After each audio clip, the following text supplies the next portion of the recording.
Voynichados, how have you been? In this video, we will delve into the fascinating world of word patterns in the Voynich Manuscript, an enigmatic avenue that has puzzled scholars for centuries. The language of the manuscript is a code that no one has been able to decipher, making it one of the greatest mysteries of all time. However, with the help of statistical analysis, we can uncover some of the secrets hidden within its pages. In the last video, we explored an intriguing pattern that appeared throughout the manuscript.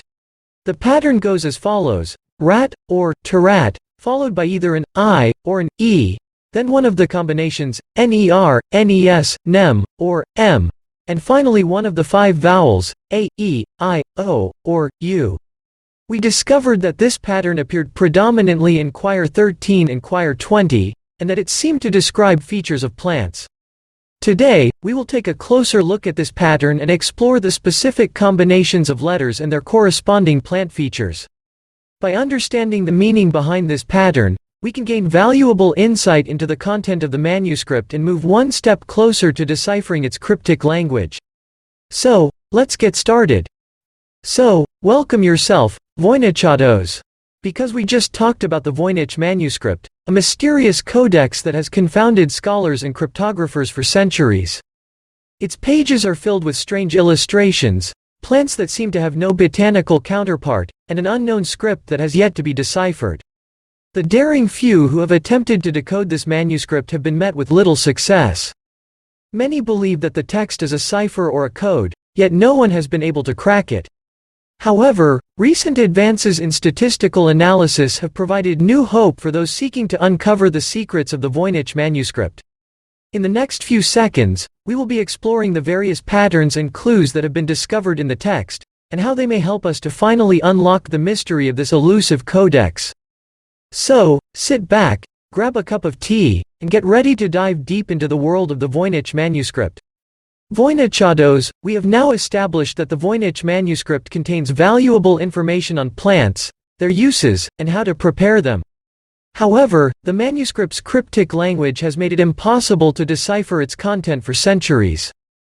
With the help of statistical analysis, we have discovered a pattern within the text that could shed light on the meaning of the manuscript.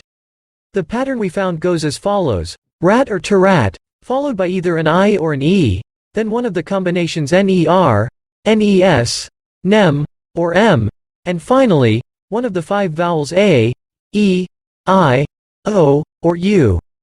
By studying a subset of this pattern, specifically rat or tarat, followed by I or E, then ner, followed by o, we were able to identify four values: tartanero, ratenero, ratinero, and tartanero. Through our analysis of the occurrences of each member of this pattern, we found striking evidence that these expressions describe features of the plants. As we examine the Voynich Manuscript, we can identify a recurring pattern in the drawings of plants, the tartanero pattern. This pattern is characterized by a plant with a long stem and a flower with a very prominent ovary or swollen female part. This member of the pattern is by far the most common, and it appears throughout the manuscript in many different illustrations. This is somewhat natural since it is part of the life cycle of flowers to become fecundated and have thus a bigger female part as the fruit develops. The next most common member of the pattern is ratinero. This member appears when the stem is long and features exceptionally horizontal, flat leaves. In the illustrations that feature this member, the leaves are usually more prominent than the flower or fruit of the plant. And thus, they display a somewhat striking feature compared to the rest of the plants, where it seems that the flower is less important in identifying this category. Another common member of the pattern is ratinero.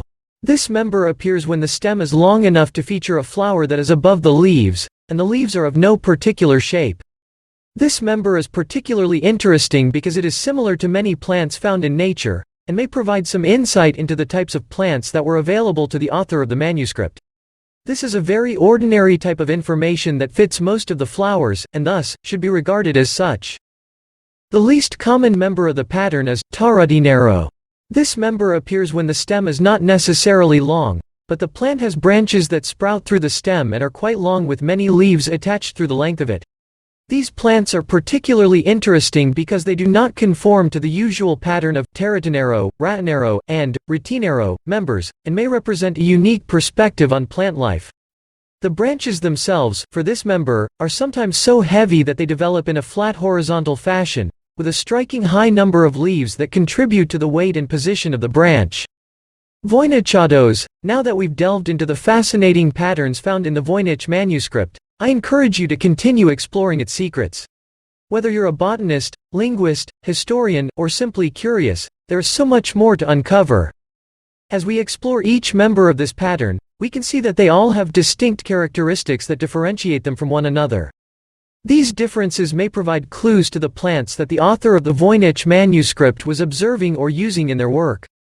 The drawings of these plants offer a unique glimpse into the natural world as seen through the eyes of the author, and studying them can deepen our understanding of both the manuscript and the environment in which it was created. The distribution of these expressions is not uniform throughout the manuscript. We found that they appear predominantly in Quire 13 and Quire 20, which are collections of pages in the balneology sections of the manuscript and paragraphs in the style of documentation, respectively. Furthermore, we found that in the pages related to plants, the elements of the word pattern may appear only a few times, at most 4, and they would show a tendency to be related to the photograph of the plant that is featured either in the page where the word appears or in the previous or next page at the furthest. The fact that these expressions describe features of the plants and are located within pages dedicated to plant information is a promising sign that we may be on the right track to understanding the manuscript's content. In the next section, we will delve deeper into the significance of the patterns we have found and what they can tell us about the Voynich Manuscript.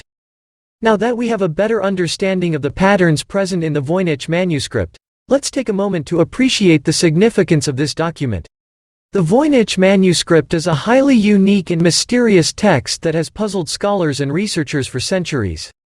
It was written on vellum, a parchment made from animal skin, and is bound with covers made of a similar material. The manuscript is filled with strange illustrations and a script that has yet to be deciphered.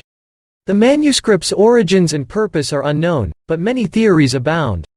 Some believe it was a medieval pharmacopoeia, while others think it was a book of magic spells. Still, others believe it was a hoax, and the text contains no meaningful information at all. Despite the mystery that shrouds the Voynich Manuscript, it has captivated the imagination of people around the world, and many have attempted to decipher its secrets.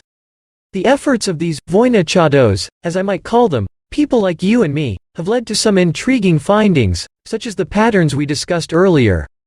It's important to note that even with the discovery of these patterns, the manuscript remains a complex puzzle that has yet to be fully understood. However, the fact that there are recognizable patterns within the text indicates that there is a method to the madness, and that the text may hold valuable information for those who can decipher it. As we continue to study the Voynich Manuscript and unravel its mysteries, we are reminded of the power of human curiosity and the lengths we will go to uncover the secrets of the past. The manuscript serves as a testament to the enduring mystery and beauty of human knowledge, and a reminder that there is always more to discover. In conclusion, the Voynich Manuscript remains a mystery that continues to intrigue scholars, historians, and amateur sleuths alike. However, with the help of statistical analysis, we have been able to shed some light on a small portion of its content, specifically the patterns found in the text. The pattern of rat or tarat, followed by either an I or an E, then one of the combinations, ner, nes, nem, or m, and finally one of the 5 vowels, a, e, I, o, or u, appears to describe features of the plants and their usage in medicinal baths. The most common sequence, tartanero, describes plants with a long stem and a flower with a very prominent ovary, while ratenero refers to plants with a long stem and exceptionally horizontal, flat leaves. Ratinero describes plants with a long stem and a flower that is above the leaves, while tartanero is the most complex case, referring to plants with branches that sprout through the stem and are quite long with many leaves attached through the length of it. While this is just a small glimpse into the contents of the Voynich Manuscript, it is a step forward in unraveling its secrets. Perhaps, with further analysis and research, we may be able to decode more of the manuscript and uncover the knowledge it contains. In the meantime, the Voynichados community can continue to speculate and investigate, adding to the ongoing mystery and intrigue of the Voynich Manuscript. If you have any insights or information that you believe could contribute to our understanding of this cryptic text, I urge you to share them with us in the comments section below. Let's work together to crack this centuries-old code and unlock the knowledge hidden within. And don't forget to subscribe to our channel to stay up to date with the latest discoveries in the world of the Voynich Manuscript. Thank you for joining me on this journey of discovery, and I look forward to exploring this mysterious text with you further.